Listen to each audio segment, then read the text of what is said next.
Welcome student. In previous lecture, we are seeing the pre-expansion unit of energy and work, concept of maximum work and expression for the maximum work. In maximum work, we are seeing the two equation. One equation in the form of volume, that is W max is equal to minus 2.303 nRT log base 10 V2 divided by V1, and second equation in terms of pressure, that is W max is equal to minus 2.303 nRT log base 10 P1 divided by P2. Today we will learn the internal energy. Every substance is associated with a definite amount of energy. This energy stored in a substance is a internal energy and it is denoted by U. प्रत्येक सबस्टन्समध्ये जी energy store केलेली असते आणि त्या एनर्जीलाच आपण internal energy असं म्हणत असतो आणि त्यासाठी आपण नोटेशन वापरतो, ते नोटेशन असतं कॅपिटल यू.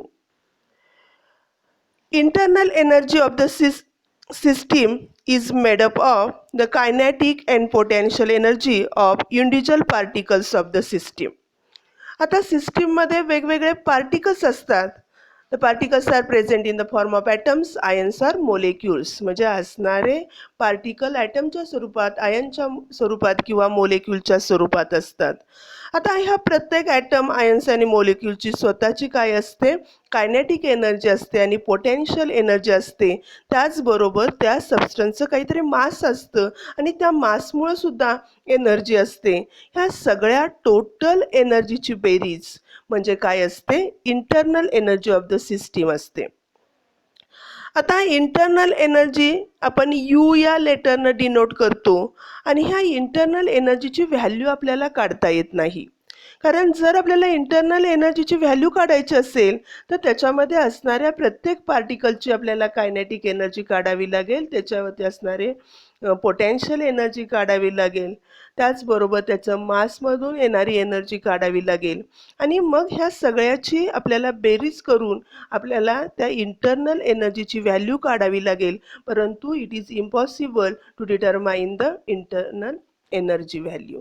इंटरनल एनर्जीची व्हॅल्यू डिटरमाइन करणं हे डिफिकल्ट आहे. आणि मग आपल्याला थर्मोडायनॅमिक्समध्ये ह्या इंटरनल एनर्जीची व्हॅल्यूची आवश्यकता नाही. आपण काय काढू शकतो, चेंज इन इंटरनल एनर्जी काढू शकतो. म्हणजे आपण delta U is equal to U2 minus U1 ही व्हॅल्यू आपण काढू शकतो. याच्यामध्ये जर तुम्ही बघितलं, U1 काय आहे तर internal energy of the system at a initial state आणि U2 is the final internal energy of the system. आता ह्याच्यातला आपल्याला डिफरन्स काढता येतो, आपल्याला यूची व्हॅल्यू काढता येत नाही. आता जर आपण बघितलं, यू ही काय आहे, स्टेट फंक्शन आहे. म्हणजे इंटरनल एनर्जी ही स्टेट फंक्शन प्रॉपर्टी आहे. म्हणजे ती इनिशियल आणि फायनल स्टेटवरती सिस्टीमच्या अवलंबून असते आणि त्याचबरोबर ही एक्सटेन्सिव्ह प्रॉपर्टी आहे. म्हणजे अमाऊंट ऑफ सबस्टन्सवरती ही प्रॉपर्टी काय असते, अवलंबून असते. आता ही जर इंटरनल एनर्जी आपल्याला डिटरमाइन करायची असेल तर त्याच्यासाठी आपल्याला कशाचा विचार करावा लागतो, तर ट्रान्सफर ऑफ एनर्जीचा सिस्टीममध्ये होत असणारा विचार आपल्याला करावा लागतो. आणि ट्रान्सफर ऑफ एनर्जी ही दोन मार्गाने होत असते. एक आपण म्हणतो transfer of energy as a heat आणि transfer of energy as a work. आणि त्याच्यानुसार आपण काय करू शकतो, डेल्टा यूची जी व्हॅल्यू आहे ती डेल्टा यूची व्हॅल्यू आपण डिटरमाइन करतो. एनर्जी सिस्टीमला सप्लायड केलेली आहे का एनर्जी सिस्टीमपासून रिमूव्ह केलेली आहे याचा आपण विचार करणार आणि त्याच्यानुसार आपण काय करू शकतो, चेंज इन इंटरनल एनर्जीची व्हॅल्यू काय करू शकतो, डिटरमाइन करू शकतो. आता त्यासाठी आपल्याला दोन गोष्टीचा विचार करावा लागतो. त्यातली पहिली गोष्ट आहे the energy transfer to the system by heating it or performing work on it, it is added to the system. म्हणजे जर सिस्टीमला काय केलं तुम्ही, हीट केलं, हीट केल्यामुळं हीटच्या स्वरूपात सिस्टीममध्ये एनर्जी ॲड केली जाणार आहे. आणि सिस्टीमवरती वर्क केलं म्हणजे सराउंडिंगनं सिस्टीमवरती वर्क केलं तरी सुद्धा एनर्जी सिस्टीममध्ये काय केली जाणार आहे, ॲड केली जाणार आहे. म्हणजे अशा पद्धतीनं जेव्हा सिस्टीममध्ये एनर्जी हीटच्या स्वरूपात किंवा वर्कच्या स्वरूपात ॲड करता तेव्हा काय होणार आहे, तर इंटरनल एनर्जीमध्ये चेंज होणार आहे. दुसरा आपण पॉईंट बघतोय, दुसऱ्या पॉईंटमध्ये आपण काय बघतोय, the energy is transfer from the system by cooling or by performing work on the surrounding is removed from the system. जर तुम्ही काय केलं, सिस्टीम आहे तुमची, तुम्ही कूल केली तर हीटच्या स्वरूपातली एनर्जी काय केली जाणार आहे, सराउंडिंगला ट्रान्सफर केली जाणार आहे. किंवा वर्क केलं सिस्टीमनं सराउंडिंगवरती तरी सुद्धा सिस्टीममधली जी असणारी एनर्जी आहे ती एनर्जी काय केली जाणार आहे, रिमूव्ह केली जाणार आहे सिस्टीमपासून. आणि इथं सुद्धा काय होणार आहे, चेंज इन एनर्जी होणार आहे. आणि इथं जी चेंज इन एनर्जीमध्ये काय येणार आहे, सिस्टीमची असणारी इंटरनल एनर्जी डिक्रीज होणार आहे. आणि मग आपल्याला काय करायचं आहे, तर चेंज इन इंटरनल एनर्जी काढायचं आहे. आणि मग चेंज इन इंटरनल एनर्जी काढत असताना ह्या दोन गोष्टीचा आपल्याला, ह्या दोन पॉईंटचा प्रामुख्याने आपल्याला विचार करावा लागतो की सिस्टीममध्ये एनर्जी ॲड झालेली आहे का सिस्टीममधून एनर्जी रिमूव्ह केलेली आहे. ह्या दोन्ही गोष्टीचा विचार करून तुम्ही काय करू शकता, change in internal energy that is delta यूची व्हॅल्यू तुम्ही काय करू शकता, डिटरमाइन करू शकता. The following example illustrate the how to determine delta U. कालची एक्झाम्पल तुम्हाला सांगतील पुढची आपली की आपल्याला कशा पद्धतीनं चेंज इन इंटरनल एनर्जी काढता येतो. त्यासाठी आपण पहिलं एक्झाम्पल घेतोय 30 kilojoule of heat supplied to the system. It would be added to the internal energy of the system and delta U is equal to plus 30 kilojoule. आता इथं काय केलेलं आहे, आपण सुरुवातीलाच सांगितलं आपल्याला यूची व्हॅल्यू काढता येत नाही. ती समजा इनिशियल इंटरनल एनर्जी सिस्टीमची काय आहे, फायनल इंटरनल एनर्जी सिस्टीमची काय आहे, ह्या व्हॅल्यू आपल्याला काढता येत नाहीत. परंतु आपल्याला चेंज इन इंटरनल एनर्जी काढता येतो. तो कशा पद्धतीनं काढला जातो की सिस्टीममध्ये एनर्जी ॲड केलेली आहे का त्याच्यापासून रिमूव्ह केलेली आहे, ह्या गोष्टीचा विचार करून आपण काय करणार आहे, चेंज इन इंटरनल एनर्जी काढणार आहे. आता ह्या एक्झाम्पलमध्ये काय झालंय, 30 किलोजूल हीट सप्लाय केलेली आहे सिस्टीममध्ये. म्हणजे सुरुवातीची तिची कितीही व्हॅल्यू असू दे त्याच्यामध्ये आपण 30 किलोजूल काय करतोय, ॲड करतोय. आणि मग 30 किलोजूल ॲड केल्यामुळं जी सुरुवातीची आहे त्याच्यामध्ये ॲड झाली. म्हणजे जर तुमची सुरुवातीची एक्स असेल त्याच्यामध्ये हे 30 किलोजूल ॲड झाली म्हणजे एक्स प्लस 30 किलोजूल ही आपली फायनल झाली. आणि त्यामधनं आपण इनिशियल एक्स मायनस केली तर येणारी आपल्याला इंटरनल एनर्जीची value that is change in internal एनर्जीची व्हॅल्यू ही किती येणार आहे, 30 किलोजूल येणार आहे. तुम्ही महत्त्वाची गोष्ट काय लक्षात ठेवायची आहे, हे नोट डाऊन करायचं आहे की change in internal energy always carries a sign even it is a positive. जरी इंटरनल एनर्जीला पॉझिटिव्ह साईन असली तरी सुद्धा ती तुम्हाला काय करावी लागते, मेन्शन करावी लागते. प्लस साईन आहे याचा अर्थ इंटरनल एनर्जी सिस्टीमची इन्क्रीज झालेली आहे. आणि जर मायनस साईन असेल तर ती काय झालेली असेल, डिक्रीज झालेली असेल. हे तुमच्या लक्षात येईल. आता आपण दुसरं एक्झाम्पल बघतोय. दुसऱ्या एक्झाम्पलमध्ये काय आहे, if 20 kilojoule of work is done on the system, it is added to the internal energy of the system. म्हणजे दुसऱ्या एक्झाम्पलमध्ये काय झालेलं आहे, 20 किलोजूल वर्क हे सराउंडिंगवरनं सिस्टीममध्ये केलेलं आहे. त्यामुळं सिस्टीमची इंटरनल एनर्जी काय झाली आहे, वाढलेली आहे. म्हणजे इथं काय येणार आहे, चेंज इन, तुम्ही जो इंटरनल एनर्जी काढणार आहे तो change in internal energy delta U is equal to काय येणार आहे, प्लस 20 किलोजूल येणार आहे. अशाच पद्धतीनं तिसरं एक्झाम्पल आपण बघतोय.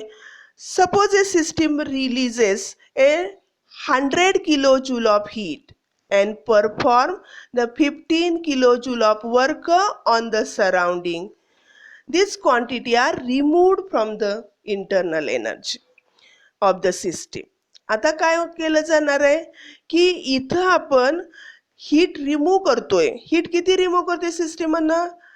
100 किलो जूल एवढी हीट सिस्टीमपासून रिमूव्ह केलेली आहे. त्याचबरोबर सिस्टीमनं सराउंडिंगवरती वर्क केलेलं आहे. त्याची क्वांटिटी आहे 15 किलो जूल. म्हणजे ह्या दोन्ही एनर्जीच्या क्वांटिटी काय झाल्यात सिस्टीममधून रिमूव्ह झालेले आहेत. आणि त्यामुळं आपल्याला तुम्ही जर चेंज इन इंटरनल एनर्जी बघितलं, delta U is equal to काय येणार आहे? 10 आणि 15 म्हणजे 25 झालं. हे दोन्ही काय झाले सिस्टीममधून रिलीज झालेलं आहे, रिमूव्ह झालेलं आहे. म्हणजे त्याला व्हॅल्यू त्याची साईन काय असणार आहे? निगेटिव्ह असणार आहे. म्हणजे सिस्टीमची एनर्जी डिक्रीज झालेली आहे आणि त्यामुळं change in internal energy delta U is equal to काय येणार आहे? -25 किलो जूल. अशा पद्धतीनं तुम्हाला एक्झाम्पल विचारली जातात. तिथं तुम्हाला चेंज इन इंटरनल एनर्जी काढावी लागते. त्याच्यामध्ये तुम्ही दोन गोष्टीचा विचार करायचा आहे. सिस्टीममध्ये एनर्जी ॲड केलेली आहे का सिस्टीममधून एनर्जी रिमूव्ह केलेली आहे. आणि ॲड केली असेल तर प्लस व्हॅल्यू असेल, रिमूव्ह केली असेल तर मायनस व्हॅल्यू असेल. याचा विचार करून तुम्ही काय काढू शकता? Change in internal energy delta you ची व्हॅल्यू तुम्ही काढू शकता. त्यानंतर आपण पुढचा पॉईंट बघतोय आणि पुढचा पॉईंट आपला आहे first law of the thermodynamics. आता फर्स्ट लॉ ऑफ थर्मोडायनॅमिक्स हा काय आहे? It is A simply the conservation of energy.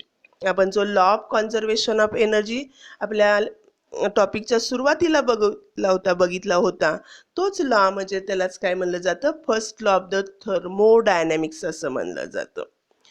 आता ह्या लॉनुसार आपण काय म्हणतो? The total energy of the system and surrounding remain constant. आपण बघितलेलं आहे सिस्टीम आणि सराउंडिंग दोन्ही मिळून काय होत असतं? युनिवर्स होतं. आणि युनिवर्सची जी व्हॅल्यू आहे ती काय होते? एनर्जीची व्हॅल्यू कॉन्स्टंट राहते असा आपल्याला law of conservation of energy सांगतो. आणि मग इथं law of conservation of energy हाच काय आहे? आपला फर्स्ट लॉ ऑफ थर्मोडायनॅमिक्स आहे. आणि अकॉर्डिंग टू दिस लॉ आपण म्हणतोय the total energy of the system and surrounding remain constant when the system changes from an initial state to final state. म्हणजे initial स्टेटपासून फायनल स्टेटमध्ये सिस्टीममध्ये changes होत असताना त्याची जी टोटल क्वांटिटी ऑफ एनर्जी आहे सिस्टीम आणि सराउंडिंगची दोन्हीची मिळून ती कशी राहते? कॉन्स्टंट राहते. आता आपल्याला त्यांनी वेगवेगळे स्टेटमेंट्स दिलेले आहेत. ते तुम्हाला 3 वेगवेगळे स्टेटमेंट दिलेले आहेत. त्यातलं पहिलं स्टेटमेंट आहे energy of the universe remain constant. पहिलं स्टेटमेंट आपल्याला काय सांगते? एनर्जी ऑफ द युनिवर्स, युनिवर्सची एनर्जी कशी राहते? कॉन्स्टंट राहते. हे आपलं पहिलं स्टेटमेंट आहे. दुसरं स्टेटमेंट आहे total internal energy of an isolated system is constant. दुसऱ्या स्टेटमेंटमध्ये आपण काय करतोय? आयसोलेटेड सिस्टीमचा विचार करतोय आणि total internal energy of the isolated system ही सुद्धा कशी राहते? कॉन्स्टंट राहते. तिसरा आपण स्टेटमेंट बघतोय energy is neither created nor destroyed and can only be converted from one form to another. म्हणजे एनर्जी आपल्याला काय करता येत नाही? क्रिएट करता येत नाही, निर्माण करता येत नाही. नॉर डिस्ट्रॉयडेड ती आपल्याला काय करता येत नाही? नष्टही करता येत नाही. Can only be converted from one form to another. फक्त आपल्याला एका फॉर्ममधून दुसऱ्या फॉर्ममध्ये एनर्जी आपल्याला काय करता येते? कन्वर्ट करता येते. आणि मग जर तुम्ही बघितलं हे सगळे 3 स्टेटमेंट आपण बघितली, all about statements are equivalent. ह्या सगळ्याचा अर्थ काय आहे? एकच आहे. एनर्जी युनिवर्सची काय राहते? कॉन्स्टंट राहते.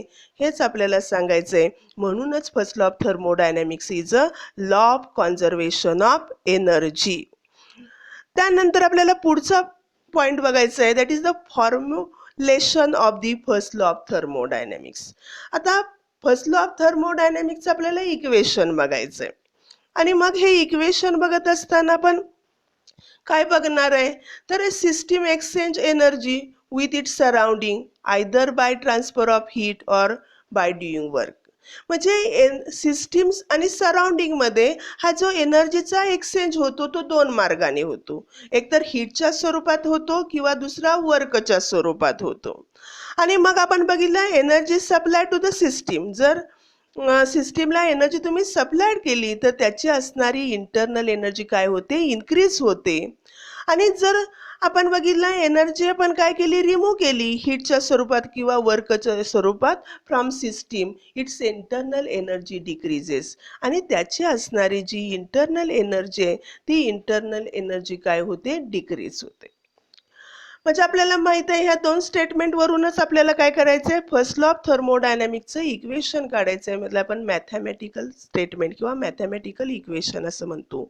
आणि हे काढण्यासाठी आपण काय करणार आहे, क्यू आपल्याला काय आहे, heat supply to the system असं सपोज करणार आहे. आपण काय करतोय, आपण सपोज करणार आहे की हीट जी आहे त्यासाठी नोटेशन तुम्ही क्यू वापरताय आणि वर्कसाठी आपण काय वापरतोय, डब्ल्यू हे नोटेशन वापरतोय. आणि त्याच्यावरून आपण काय करणार आहे, तर ही इंटरनल एनर्जीमध्ये इन्क्रीज होत्या त्याच्यानुसार आपण फर्स्ट लॉ ऑफ थर्मोडायनॅमिक्सचं काय करणार आहे, मॅथमॅटिकल इक्वेशन देणार आहे. म्हणून आपण म्हणतो increase in internal energy of the system. Increase in internal energy of the system is equal to the sum of the quantities of heat supplied to the system and amount of work done on the system. म्हणजे internal energy मध्ये तुमच्या काय होणार आहे, increase होणार आहे. आणि ही increase किती असणार आहे, तर ती सम ऑफ बेरजे एवढी असणार आहे. कशाच्या बेरजे एवढी, the quantity of heat supply to the system. तुम्ही किती क्वांटिटीची हीट सप्लाय केलेली आहे ती हीटची quantity and the amount of work done on the system. आणि सिस्टीमवरती किती वर्क केलेलं आहे याच्यावरती काय अवलंबून असणार आहे, इन्क्रीज इन इंटरनल एनर्जीची व्हॅल्यू अवलंबून असणार आहे. आणि त्याच्यानुसार आपण काय करणार, ह्या स्टेटमेंटवरून आपण इक्वेशन लिहिणार आहे. ते इक्वेशन असं येतं, delta U is equal to Q plus W. आपल्याला इक्वेशन काय मिळालं, delta U is equal to Q plus W हे इक्वेशन मिळालं. आणि मग ह्या इक्वेशन मध्ये काय आहे, आपण डेल्टा यू काय आहे, increase in internal energy of the system. सिस्टीमची जी इंटरनल एनर्जी इन्क्रीज झालेली आहे त्याची व्हॅल्यू काय आहे, डेल्टा यू आहे. आता क्यू माहिती आहे तुम्हाला, heat added to the system असणार आहे, W is a work done on the system आहे. आणि मग आपल्याला हे इक्वेशन मिळालेलं आहे, ते equation delta U is equal to Q plus W is a first law of the thermodynamics. ह्या इक्वेशनलाच काय म्हणलं जातं, equation of the first law of thermodynamics. आणि मग हे इक्वेशन आपण इथून पुढे काय करणार आहे, वापरणार आहे. म्हणजे तुमच्या लक्षात असलं पाहिजे फर्स्ट लॉ ऑफ थर्मोडायनॅमिक्सचं mathematical equation delta U is equal to Q plus W. आता जर आपण बघितलं सिस्टीम मध्ये घडून येणारे चेंजेस हे काय असतील, इनफायनाटिसिमल असतील. म्हणजे त्याच्यामध्ये होणारे चेंजेस अतिशय स्मॉल क्वांटिटीमध्ये होत असतील. तर त्यासाठी आपण काय करणार आहे, डेल्टा हे नोटेशन वापरणार आहे. आणि मग आपल्याला इक्वेशन मिळणार आहे, D U is equal to D Q plus D W. याला आपण काय म्हणू शकतो, delta U is equal to delta Q is equal to delta U is equal to delta Q plus delta W. म्हणजे अशा पद्धतीनं जर हे सुद्धा काय आहे, फर्स्ट लॉ ऑफ थर्मोडायनॅमिक्सच मॅथमॅटिकल इक्वेशन आहे. फक्त जेव्हा सिस्टीममध्ये इन्फायनाटिसिमल चेंजेस होत असतील, व्हेरी स्मॉल क्वांटिटीमध्ये चेंजेस होत असतील तर तुम्ही हे इक्वेशन त्यासाठी वापरू शकता. अदरवाईज आपण कुठलं इक्वेशन वापरणार आहे, delta U is equal to Q plus W हे आपण इक्वेशन वापरणार आहे.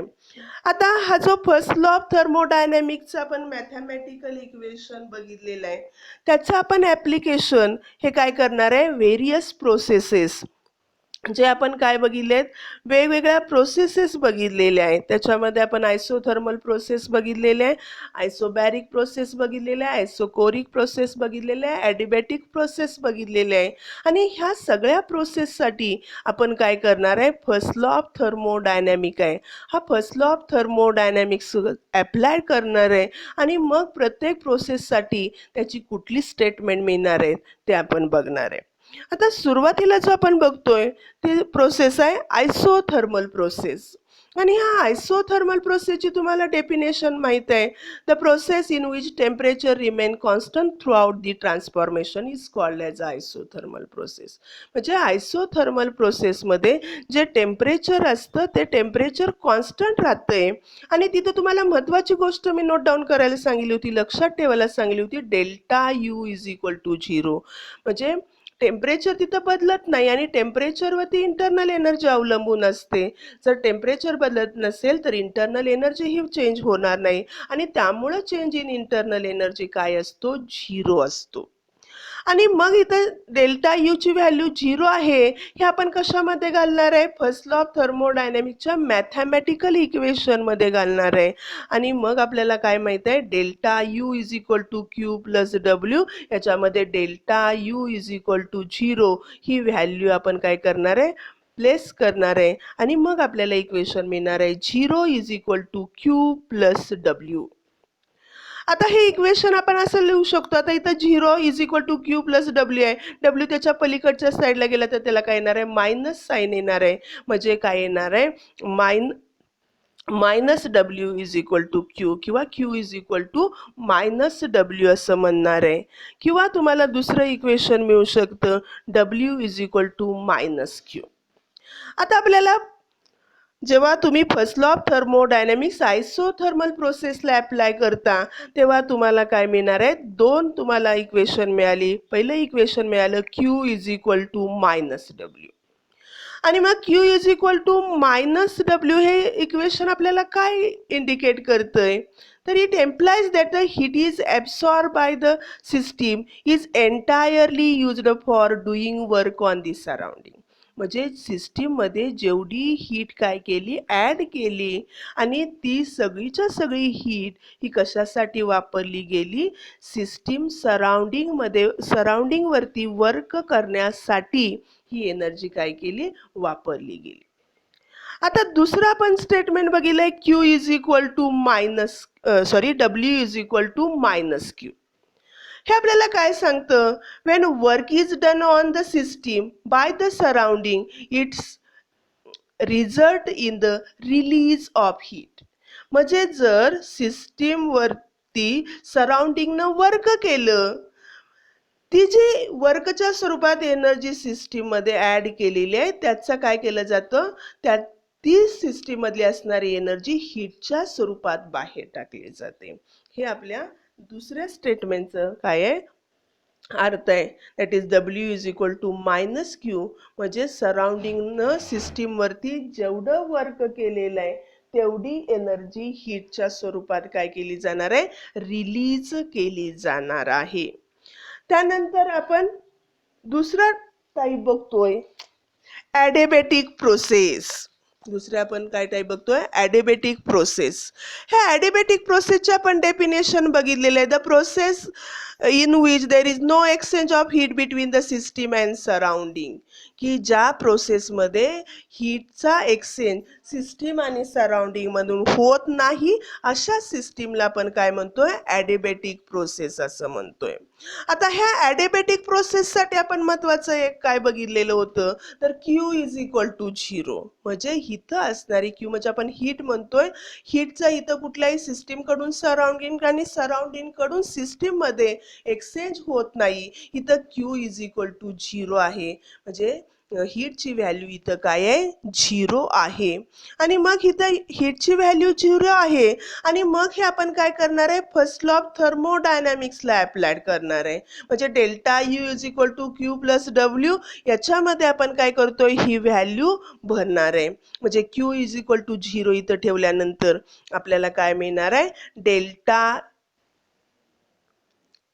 You is equal to W असं आपल्याला इक्वेशन मिळालं. आणि दुसरं आपण इक्वेशन बघू शकतो, त्याच्यामध्ये काय येणार आहे, दोन्हीलाही मायनस साईन येणार आहे. इथं पहिल्यामध्ये दोन्हीलाही प्लस साईन आहे किंवा दोन्हीलाही काय येणार आहे, मायनस साईन येणार आहे. म्हणजे minus delta U is equal to minus W असंही तुम्ही काय करू शकता, म्हणू शकता. आणि मग या दोन्ही वाक्याचं आपल्याला मीनिंग सांगावी लागतील. पहिलं वाक्य काय आहे, delta U is equal to W. म्हणजे इथं काय होतं, increase in internal energy of the system होते. ही किती असणार आहे, तर increase in internal energy of the system is the work done on system by the surrounding. ह्याची व्हॅल्यू काय असणार आहे, जेवढं सराउंडिंगनं सिस्टीमवरती वर्क केलेलं आहे तेवढी काय होणार आहे, इन्क्रीज इन इंटरनल एनर्जी होणार आहे. दुसरं वाक्य जर आपण बघितलं इक्वेशन, ते काय आहे, minus delta U is equal to minus W. म्हणजे आपण म्हणणार आहे the work is done by the system on the surrounding in the expense of its internal energy, किंवा when the work is done by system on the surrounding, the internal energy of the system decreases. सिस्टीमची असणारी जी internal energy आहे ती internal energy काय होणार आहे, decrease होणार आहे. त्यानंतर आपण पुढची प्रोसेस बघतोय, दॅट इज आयसोकोरिक प्रोसेस. आता आयसोकोरिक प्रोसेसची आपण काय बघितली, डेफिनेशन बघितलेली आहे. आणि त्या डेफिनेशनमध्ये आपण काय म्हणतो, the process in which the volume remain constant is called as isochoric process. म्हणजे आयसोकोरिक प्रोसेसमध्ये काय असते, व्हॉल्यूम कॉन्स्टंट असते. म्हणजे आपण म्हणतो delta V is equal to 0 असतो. आणि मग delta V is equal to 0 आहे आणि तिथं आपल्याला काय बघायचं आहे, डब्ल्यूची व्हॅल्यू तुम्हाला माहित आहे. डब्ल्यूच्या व्हॅल्यू इथं आपण काय घेणार आहे, जे प्रेशर व्हॉल्यूम वर्क घेतलेले आहे त्याची डब्ल्यूची व्हॅल्यू येते W is equal to minus P external multiplied by delta U. आता आपण ही फर्स्ट लॉ ऑफ थर्मोडायनॅमिकच्या स्टेटमेंटमध्ये ही व्हॅल्यू ठेवणार आहे. म्हणजे आपल्याला delta U is equal to Q plus W, इथं आपण काय करणार आहे, ही व्हॅल्यू ठेवणार आहे. आणि मग ही व्हॅल्यू ठेवल्यानं आपल्याला काय मिळणार आहे, इक्वेशन मिळतं delta U is equal to Q minus P external multiplied by delta V. आता ह्या इक्वेशन मध्ये आपल्याला माहित आहे डेल्टा व्ही ची व्हॅल्यू काय आहे, 0 आहे. आणि त्यामुळे आपलं जे इक्वेशन आहे हे इक्वेशन काय होणार आहे, तर delta U is equal to Q फक्त होणार आहे. काय येणार आहे, delta U is equal to Q आहे. आता हे इक्वेशन मध्ये काय केलेलं आहे, delta U is equal to Q V असं लिहिलेलं आहे. आता इथं आपण काय केलंय, क्यूला सबस्क्रिप्ट वापरलेला आहे. हे सबस्क्रिप्ट व्ही आपल्याला काय इंडिकेट करतं, तर hit is transfer at a constant volume. म्हणजे इथं असणारं जे व्हॉल्यूम आहे कॉन्स्टंट आहे आणि ह्या कॉन्स्टंट व्हॉल्यूमला पण जर हीट ॲड केली तर काय होणार आहे, सिस्टीमची असणारी इंटरनल एनर्जी इन्क्रीज होणार आहे. हे असं आपल्याला याच्यापासून लक्षात येतं. आता आपण जर बघितलं की डेल्टा यू हे स्टेट फंक्शन आहे आणि हीट जर तुम्ही बघितलं तर हीट काय असतं, हे पाथ फंक्शन आहे. पाथ फंक्शनच्या एक्झाम्पलमध्ये मी तुम्हाला सांगितलं होतं वर्क आणि हीट ही दोन कशाची एक्झाम्पल आहे, तर ही दोन्ही एक्झाम्पल ही तुम्हाला पाथ फंक्शनची आहेत म्हणून सांगितलं होतं. परंतु ह्या इक्वेशन मध्ये जर तुम्ही बघितलं delta U is equal to Q V, याचा अर्थ काय, जर यू हे स्टेट फंक्शन असेल तर क्यू सुद्धा काय असणार आहे, स्टेट फंक्शन असणार आहे. कधी, ॲट अ कॉन्स्टंट व्हॉल्यूम. जर कॉन्स्टंट व्हॉल्यूमला जर हीट ॲड केली तर ते काय होतं, स्टेट फंक्शन होतं, पाथ फंक्शन नाही. म्हणून क्यू व्ही ही व्हॅल्यू अल्सो स्टेट फंक्शन. महत्वाची गोष्ट लक्षात ठेवायची आहे, क्यू व्ही हे काय आहे, स्टेट फंक्शन आहे. क्यू व्ही काय आहे, स्टेट फंक्शन आहे. त्यानंतर आपण पुढची प्रोसेस बघणार आहे, दॅट इज आयसोबॅरिक प्रोसेस.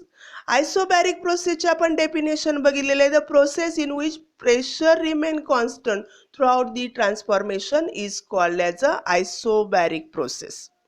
आता आयसोबॅरिक प्रोसेसमध्ये काय होतं, तर प्रेशर हे जे कॉन्स्टंट राहतं, म्हणजे delta P is equal to आपण काय म्हणतोय, 0 म्हणतोय. आणि मग ह्या आयसोबॅरिक प्रोसेसमध्ये आपण बघतो की ज्या केमिकल रिॲक्शन ह्या काय केले जातात, ओपन कंटेनरमध्ये लॅबोरेटरीमध्ये कॅरीड आउट केल्या जातात, त्याला आपण काय म्हणत असतो, आयसोबॅरिक प्रोसेस असं म्हणत असतो. आणि मग इथं काय असते, delta V is not equal to 0. म्हणजे इथं व्हॉल्यूम ही ओपन वेसल असल्यामुळं कॉन्स्टंट असत नाही. म्हणजे आयसोबॅरिक प्रोसेससाठी delta V is not equal to 0 आहे, हे तुम्ही लक्षात ठेवायचं. आणि काय असणार आहे delta P is equal to 0 असतं. आता इथं सुद्धा आपण काय करणार आहे की फर्स्ट लॉ ऑफ थर्मोडायनॅमिकचं स्टेटमेंट ह्याला अप्लाइड करणार आहे आणि ते आपल्याला माहित आहे delta U is equal to Q plus W. आता इथे डब्ल्यू ची व्हॅल्यू तुम्हाला माहित आहे आपण प्रेशर व्हॉल्यूम इक्वेशन मध्ये बघलेली W is equal to minus P X multiplied by delta V आणि डेल्टा व्ही इथं 0 नाही म्हणजे डब्ल्यू ची असणारी व्हॅल्यू परत तुम्ही काय करणार आहे इथं प्लेस करणार आहे आणि इथं आपण काय करणार आहे प्रेशर हे कॉन्स्टंट आहे म्हणून क्यू साठी आपण क्यूपी वापरणार आहे नोटेशन आणि मग ह्या इक्वेशन मध्ये आपण व्हॅल्यू घातल्यानंतर आपलं इक्वेशन फर्स्ट लॉ ऑफ थर्मोडायनॅमिकचं काय होतं delta U is equal to Q minus P external Q P आपण म्हणणार आहे इथं Q P minus P external delta V असं आपल्याला हे इक्वेशन मिळतं. आणि मग ह्या इक्वेशन मध्ये जर तुम्ही बघितलं ह्याच्यावरून तुम्ही कशाची व्हॅल्यू काढू शकता क्यूपी ची व्हॅल्यू काढू शकता म्हणजे हे इक्वेशन आपण रिराईट करू शकतो Q P is equal to delta U plus P external multiplied by delta V. आता आपण बघितलं ही जी हीट ॲडेड आहे ही हीट कधी ॲड केलेली आहे ॲट अ कॉन्स्टंट प्रेशरला ॲड करतोय आपण की जिथं आपण काय करत असतो रिॲक्शन म्हणजे आपण केमिकल रिॲक्शन बघतो carried out in the open container under constant atmospheric pressure ह्या आपल्या केमिकल लॅबोरेटरीमध्ये ज्या घडून येणाऱ्या रिॲक्शन आहेत आणि मग त्याच्यामध्ये जो हीट चेंज होतो त्या हीट चेंजसाठी आपण काय इथं क्यूपी एवढा आहे त्याच्यामधला हीट चेंज असतो आणि मग त्याच्यासाठी आपण दुसरं एक नोटेशन वापरतो आणि त्याला आपण काय म्हणतो सिम्बॉल डेल्टा एच असं म्हणतो म्हणजे हा डेल्टा एच हा काय आहे इज इक्वल टू क्यूपी येणार आहे. आपण काय म्हणणार आहे the Q P is equal to delta H that is the enthalpy change in the chemical reaction असं आपण म्हणतोय आणि मग आपण हा जो डेल्टा एच म्हणतोय हा डेल्टा एच ची व्हॅल्यू आपण ह्याच्यावरून काय करू शकतो काढू शकतो. आता इथं आपण बघितलं इथं सुद्धा क्यूपी आहे ही क्यूपी व्हॅल्यू सुद्धा काय आहे स्टेट फंक्शन आहे म्हणजे क्यू आपण बघितलं हीट हे पाथ फंक्शन आहे क्यू व्ही काय बघितलं आपण की heat absorb at a constant volume की जेव्हा केमिकल रिॲक्शन काय केले जातात क्लोज्ड कंटेनरमध्ये घडवून आणल्या जातात तेव्हा काय होतं जी हीट ॲब्सॉर्ब केली जाते ती हीट सुद्धा काय असते स्टेट फंक्शन असते आणि ॲट अ कॉन्स्टंट प्रेशरला जी हीट सिस्टीममध्ये ॲड केली जाते ती सुद्धा काय असते स्टेट फंक्शन असते म्हणजे क्यू व्ही आणि क्यू पी ह्या दोन काय आहेत स्टेट फंक्शन आहेत. इथं आपण थांबतोय. थँक्यू.